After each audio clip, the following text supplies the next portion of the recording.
Hi, this is Dr. Bob Dannenhoffer, the Public Health Officer for Douglas County, with another of our COVID conversations and more. And more today is monkeypox, which we've had lots of questions about. Joining me today is Dr. Richard Leman from the state health department, who is one of the people leading the effort in the state about monkeypox.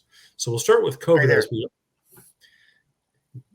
glad for you to join us. We'll start today with the world situation about COVID. And the world situation actually may be stabilizing. We're sort of at a high level in the world, but it's now beginning to stabilize in Europe and South America, in Asia, and in North America. So the number of cases in the world is about stable, but we think we're probably missing far more cases than we're catching. And we still don't exactly know what's happening in China. China says they continue to have almost no cases, and that seems pretty hard to believe given the contagiousness of the current variants.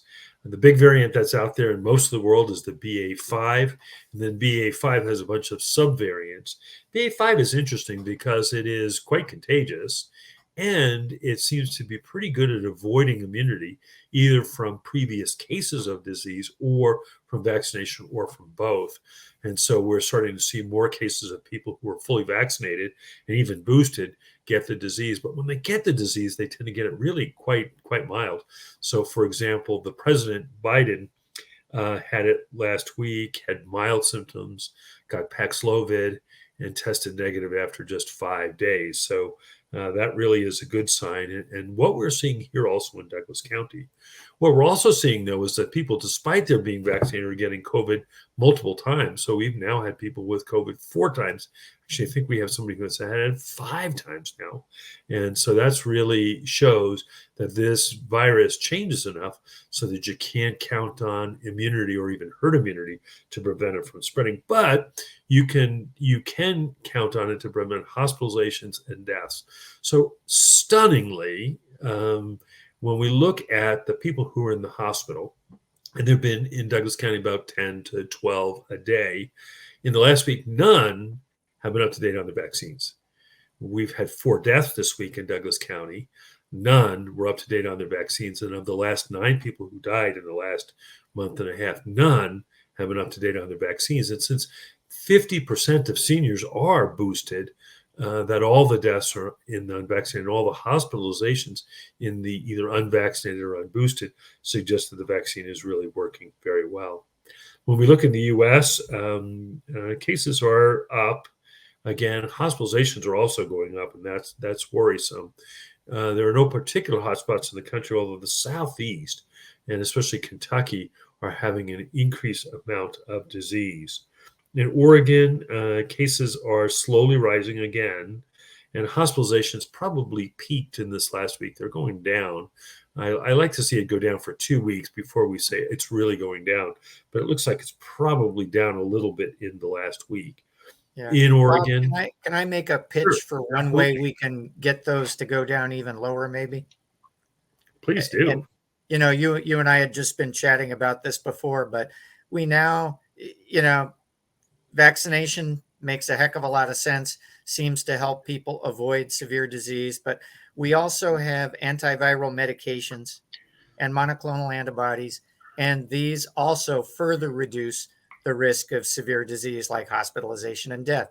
And what's really important for people of Douglas County and throughout Oregon and throughout the U.S. is to know if they might be eligible for these medications based on their increased risk for severe disease, and to have a plan to, if they get symptomatic, to get tested and to get started on those medicines within a few days of onset of symptoms, because that's when they're most effective. And they do seem to be remarkable. We actually did a study looking at the Regeneron, which is the monoclonal antibody that we used during the Delta. And during that time, although the people who got Regeneron were far higher risk than the people who didn't get Regeneron, they had 4 times lower risk of hospitalization and death than those people who did not get Regeneron. Certainly with Paxlovid, we've also seen tremendously effective. In fact, I've been working with the hospital to see if any of the last 50 hospitalizations have gotten Paxlovid. We've given quite a bit of Paxlovid in the county, and we don't think a single one of those people has gotten hospitalized. So it really does make an enormous difference. It's widely available in Douglas County. A bunch of the different pharmacies have it, and we're recommending that if people are sick, that they get tested, and if they're positive, to contact their primary care provider and get started on it just as soon as possible. Yeah, and I would say people, risk of severe disease goes up even over the age of 50. People, as you mentioned, who are not vaccinated at this point, or haven't been vaccinated at all, or are not up to date, may be at increased risk for severe disease. And so it really makes sense to think about whether you are at increased risk for severe disease and have a plan so that you can, as soon as you get symptomatic, you get tested and you get started on these medicines. And speed is the key, because these medicines really work best in the first few days of symptoms. After 5 days of symptoms, they don't really work. So unfortunately, what we've had in the hospital over the last few weeks is people who get the disease, they get hospitalized on the 8th or 9th day of the disease, which is the typical time. And they say, okay, now give me the antivirals. The antivirals really don't work very well by that point. You really need to get them started and started early. So again, we're recommending that for people who have symptoms, get tested. When they get tested, if they're positive, to talk to the primary care doctor to see if they'd be a good candidate. Now, the Paxlovid is a little complicated because it does interfere with a bunch of different medicines that people may be taking, blood pressure medications, some cholesterol medications. So you do need to have a full list of the medications you're on, and sometimes adjust the doses of those if you're going to be taking the Paxlovid. Yeah. So happily, we've got other options too. So there are two medications by vein, remdesivir and bebtelovimab. There's a mouthful. Who comes up with these names, Bob? But those you can use up to 7 days out from the onset of symptoms. And then there's also molnupiravir, which can decrease your risk. It cuts the risk by 30% of severe hospitalization and death if it started within those first 5 days. So we have a lot of options, and we have these available in town. And so we really shouldn't be seeing any more deaths from COVID. But sadly, we had 4 deaths this week, all in people who either unvaccinated or vaccinated but not up to date. So please do it. In Douglas County, we're seeing an increased number of cases. We've had a couple of days now where we've been over 80 cases in a day, and we know that's only scratching the surface. We know there's more than that. One of the ways we're following the amount of disease is by contacting several large employers who do a very good job of knowing when their employees are sick with COVID. And so we work with them and see what their absentee rate from COVID is. And it's been running about 1 or 2% of their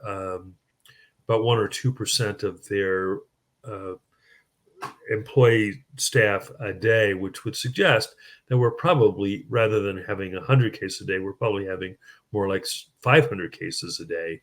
And so there's a lot of disease out there. We are seeing that hospitalizations are kind of flat, but again, they're among people who've not been vaccinated or boosted, and not among people who've taken the Paxlovid.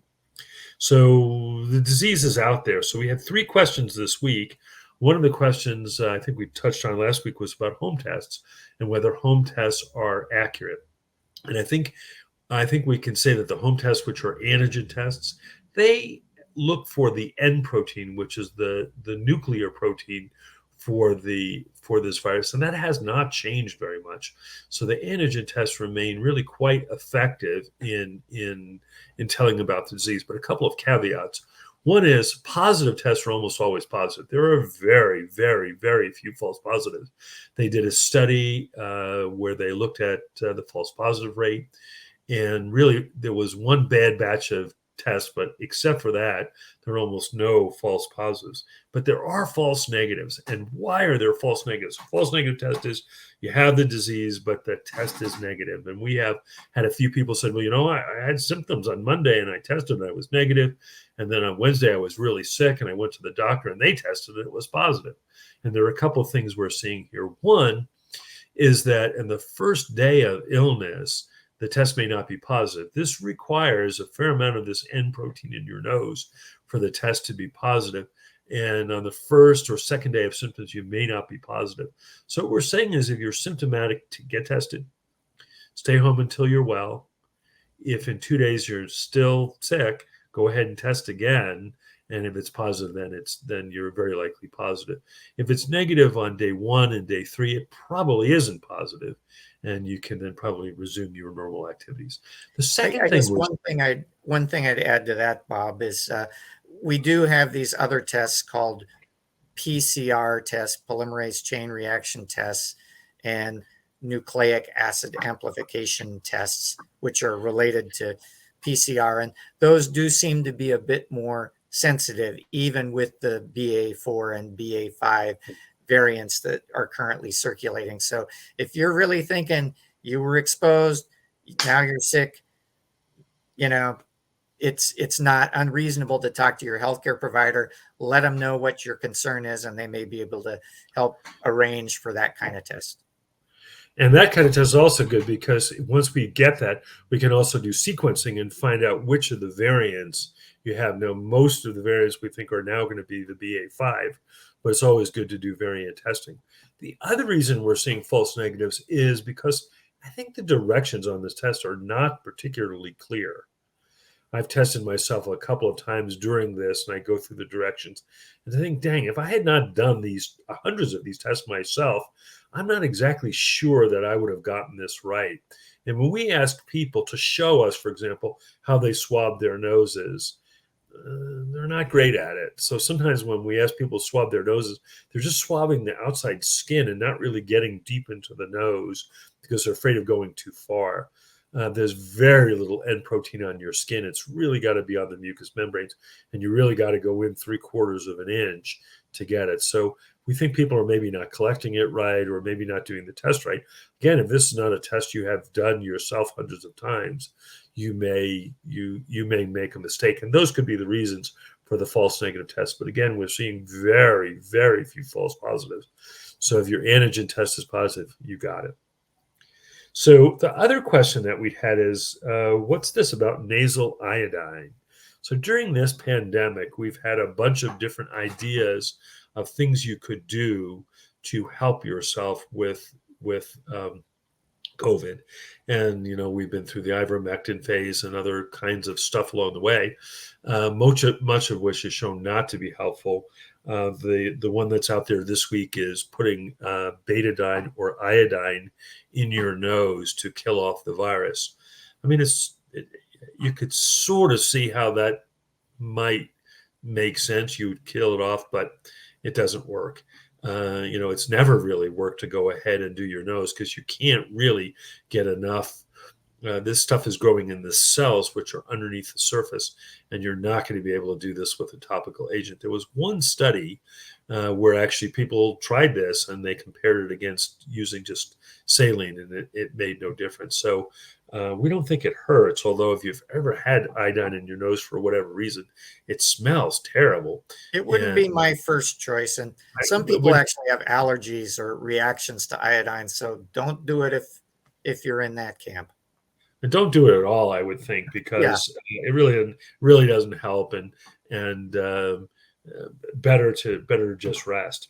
And then the also question, it can get in, the virus can get into the bloodstream, and then you're not gonna get at it with a little iodine in your user. So that's not going to work. And the last question: do the vaccines still work?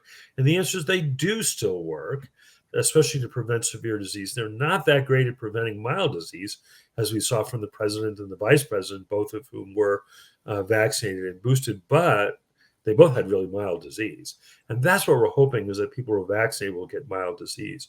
What we're hoping is that this fall that we'll get a vaccine that not only has what we call the ancestral strain, that is the strain that was circulating back in January of 2020. This seems like forever ago, but in January of 2020, and that's what all the vaccines up till now have been against. And as we know, this virus has really mutated quite a lot.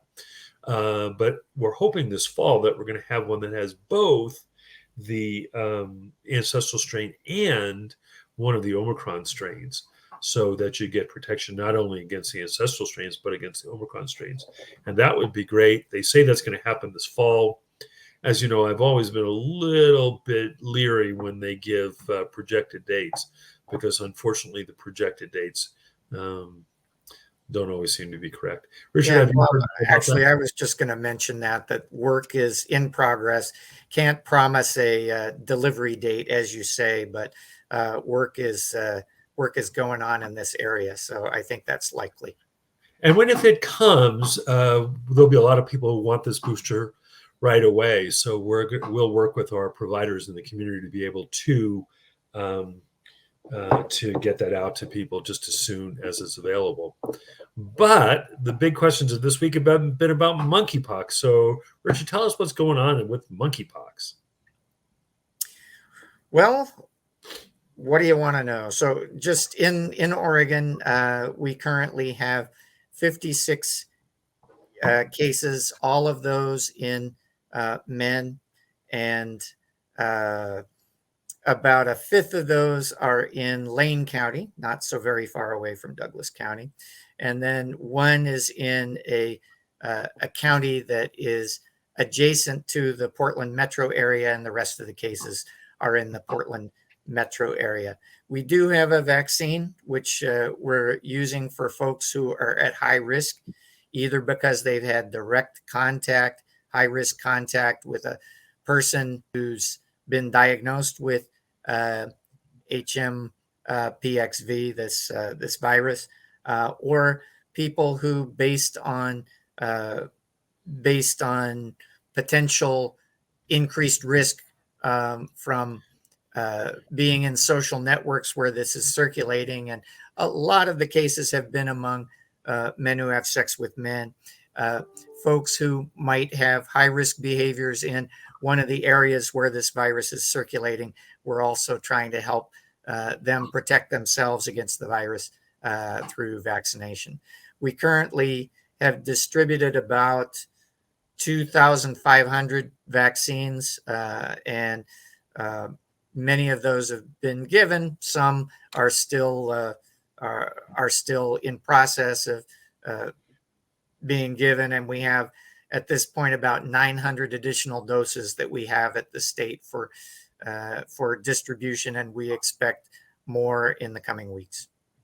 Great. And we have some here in Douglas County, some vaccine here in Douglas County. We've had no cases here in Douglas County, but we're trying to get our providers on alert in case they would see it. What we've heard in the rest of the state is that sometimes these people have been to a doctor's office or emergency room, and they haven't picked up that it was monkeypox. So we're trying to make our providers really aware that if they do see a case, that we can do this, because there is both treatment for the disease. So there's a thing called TPOXX, which is available for treatment if you need it. Now, most people don't need treatment.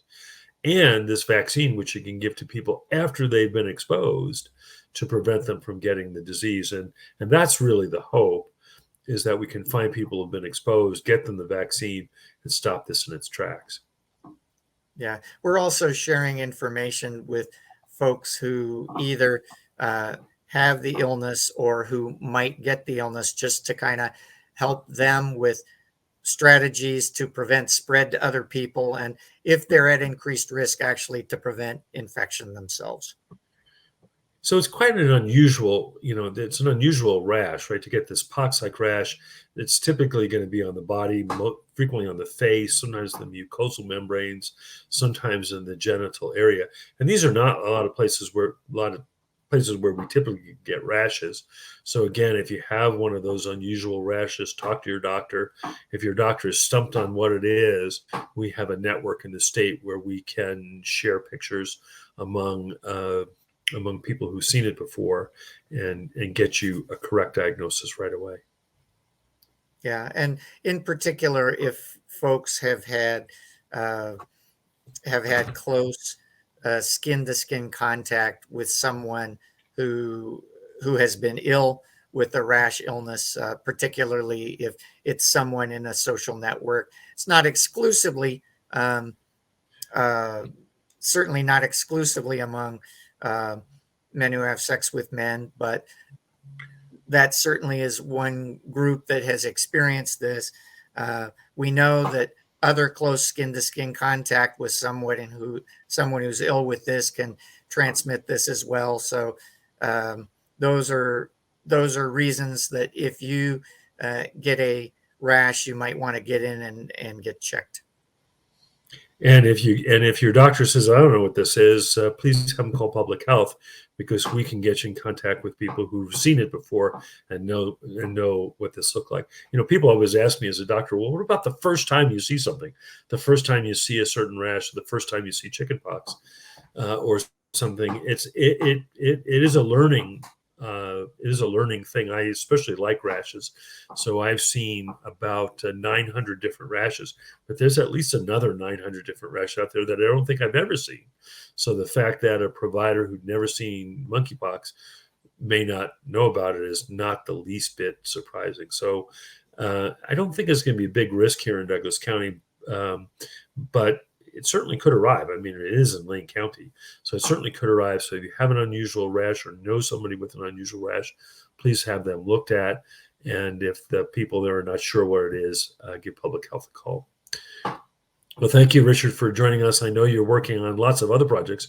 What other kind of projects are you working with at the state at this time?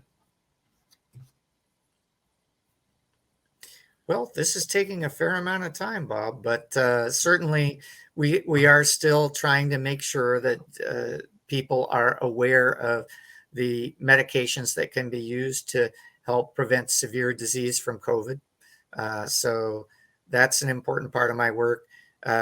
In many parts of the state, we're experiencing a lot of heat, even today. And so we're trying to get messages out to people about how they can protect themselves from the heat. And one thing that I think is worth noting, yeah, I mean, air conditioning is wonderful. I wish I had it. I don't.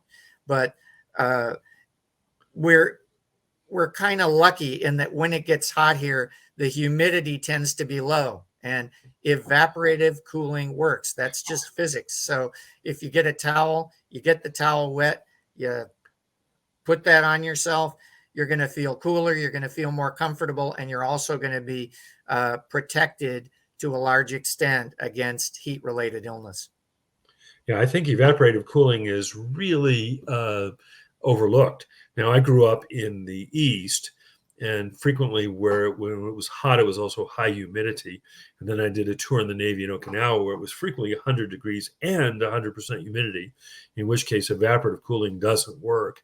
And it was just miserable. But in Oregon, when it's 100 degrees, typically the humidity is low. So the humidity has been in the teens or low 20s. And so evaporative cooling really does work. I was out the other day and there was one of these mister things and walked through the mister, and it was so cool in the mister. And so this really is an opportunity that people in Oregon should avail themselves of, because yeah, and those misters are great, but I'm also thinking low tech. If you got a sink, grab the water, use it. A wet towel will work very well. Okay. Yeah. Well, thank you so much for everything. And thanks for all the work you do at the state. Oregon really has one of the best health departments in the country. And the reason it's so good is that we've got some really good people working there, like Richard. So thank you for everything. And we might have you on in a few weeks again if monkeypox continues to rise. Bob, you never know. But anyway, good to talk to you, and thanks for inviting me. Good to talk to you. Okay, again, this is Dr. Bob Dannenhoffer with COVID Conversations and more. We'll join you again next week. Thanks so much.